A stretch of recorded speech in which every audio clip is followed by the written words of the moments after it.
경찰 찾더니 기억이 안 난다. 안진용 기자님, 제목이 황당합니다. 경찰 찾아놓고 막상 경찰 오니 몰랐다, 모른다, 발뺌하는 상황인가요? 네, 맞습니다. 지난해 9월로 거슬러 올라갑니다. 예. 112에 신고 전화 한 통이 걸려왔습니다. 술에 취한 상태에서 극단적 시도를 하겠다는 얘기였는데요. 경찰 이 상황을 심각하게 받아들이고 곧바로 코드 제로, 즉 최단 시간 출동을 내렸습니다. 결국 경찰이 현장으로 곧바로 출동했습니다. 아이고, 코드 제로까지 발령될 만큼 어떤 급박한 신고였다는 건데 어떤 힘든 일이 있었길래 이런 신고를 한 건지 당시 현장에 출동한 경찰 관계자 그리고 신고자분의 이야기를 들어보겠습니다. 본인이 탈락하고 주사를 맞아가 죽을 계획이다 했어요, 안 했어요? 했어요. 근데 없어요, 지금. 그러니까 우리가 걱정이 돼서 기억이 안 나니까, 아예 기억이 안 나요. 내가 기억을 하고 있다니까. 그러니까 나는 기억이 안 나니까 선생님 죄송해요. 오늘은 아무것도 없어요. 아니, 이게 대체 무슨 말인지 신고했어요, 안 했어요? 했어요. 근데 없어요. 아니, 최진봉 교수님, 예. 이거 어떻게 이해해야 합니까? 그러니까 경찰이 신고가 예. 들어온 건 본인이 극단적 선택을 하겠다고 얘기를 해서 지금 신고가 들어온 거예요. 예. 그러니까 걱정이 돼서 코드 제로 발령에 지금 출동한 거 아닙니까? 현장에 갔더니 뭐라고 그러냐면 자기는 그런 얘기 한 적이 없다는 거예요. 기억이 안 난다는 거잖아요. 네. 그러니까 허위 신고를 한 것 때문에 경찰이 출동을 했고 그 사실을 확인하기 위해서 지금 레코드하면서 물어보고 있는데 기억이 안 난다고 계속 얘기하고 있는 겁니다. 그래서 이게 경찰의 질문에 남성이 계속 기억이 안 난다는 내용만 반복하고 있는 아주 황당한 상황이라고 말씀드릴 수 있겠습니다. 그러니까요. 이 주사를 맞아서 죽을 계획이다라고 했어요, 안 했어요? 했더니 했대요. 근데 지금은 모른대요, 없대요. 이 황당한 이 전화 신고도 황당한데 김묘성 기자님, 네. 이 남성이 이런 허위 신고가 처음이 아니라고요. 네, 그게 바로 가장 큰 문제입니다.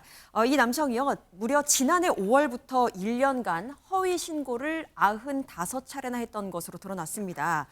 그 허위 신고의 내용 또한 참 가지각색인데요. 몇 가지를 살펴보자면 지난해 7월입니다. 출동을 부탁한다, 허위 신고면 처벌받겠다라고 으름장을 놔놓고서는 예. 출동하니까 거짓으로 신고했다라고 해버립니다. 이렇게 허위 신고를 했습니다. 그리고 같은 해 12월 23일에도 또 허위 신고를 하는데요. 이번에는 아버지가 등장하네요.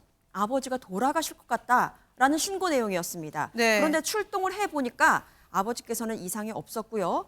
되레 이 남성은 경찰관에게 왜 왔느냐라면서 따져 물었다는 것입니다. 아니, 이게 무슨 일이에요? 왜 그리고, 왔냐니요? 네, 그리고 또 여기서 끝이 아닙니다. 지난 1월에는요.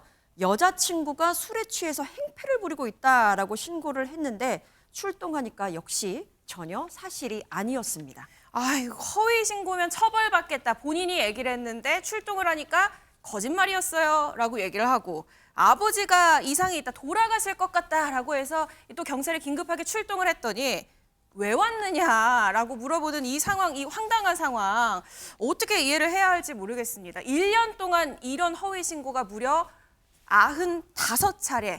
95차례였다는 건데 관련해서 경찰 목소리 들어보겠습니다. 저녁 시간 때 이제 뭐 술에 좀 취해서 뭐 죽고 싶은 마음이 든다 뭐 이런 거나 아니면 뭐 아버지가 돌아가실 것 같다.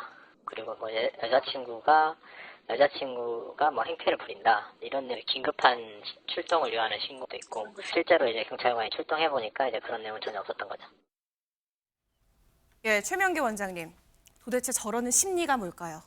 일단은 이 사람의 나이를 고려했을 때 이 사람이 허위 신고 자체를 하게 되는 어떤 문제가 있었다 그러면은 아마 어렸을 때나 청소년 때부터 유지되었을 거예요. 예. 이 사람이 안 그러던 사람이 성인이 되어서 이러는 걸면 일단은 계기가 있었을 가능성이 있어요.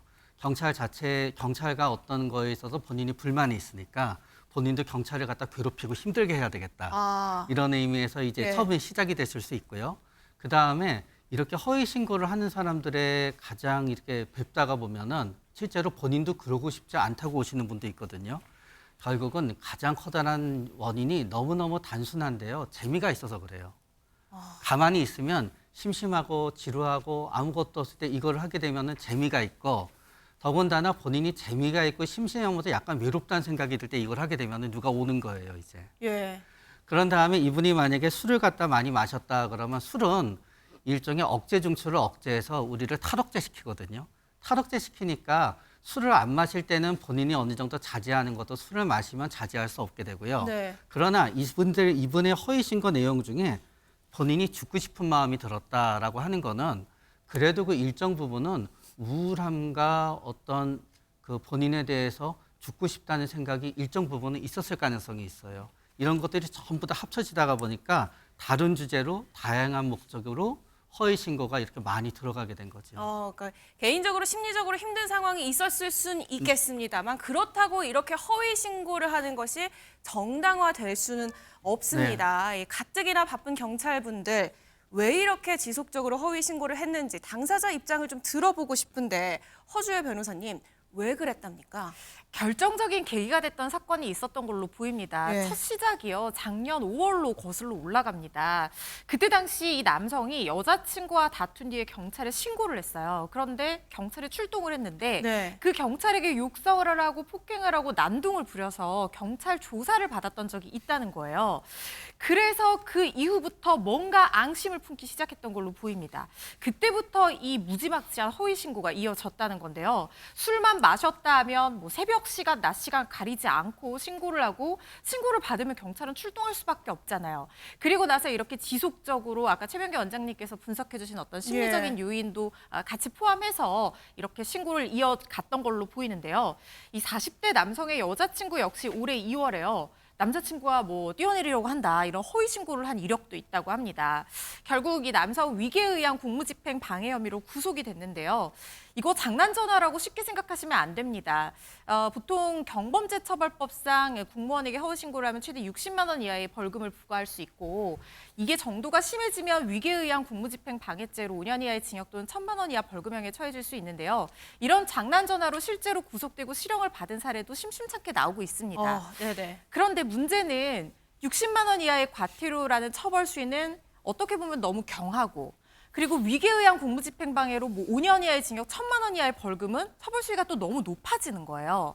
그런데 이 허위 신고로 낭비되는 공권력이나 이런 것들이 너무 많은데 너무 처벌을 과도하게 하지 않으면서도 처벌 수위를 좀 높여서 이 범죄의 억제 효과를 가져올 어떤 필요성이 계속 대두가 되어 왔었거든요. 네네. 그래서 작년에 112 신고의 운영 및 처리에 관한 법률안이 국회 본회의를 통과했고 올해 7월 3일부터 시행을 앞두고 있는데요. 이제부터는 이렇게 허위 신고하시면 가볍게 생각하시면 안 됩니다. 위계에 의한 공무집행 방해까지는 아니더라도 최대 500만 원 이하의 과태료 처분에 처해질 수 있거든요. 명심하셔야 될 것 같습니다. 네, 여러분 변호사님 얘기 들으셨죠? 앞으로 이 경범죄로 처벌 안 되고 어느 정도 형량이 있는 처벌이 가해진다고 하니까요. 절대 이렇게 허위 신고하면 안 된다는 점 다시 한번 강조를 하면서요.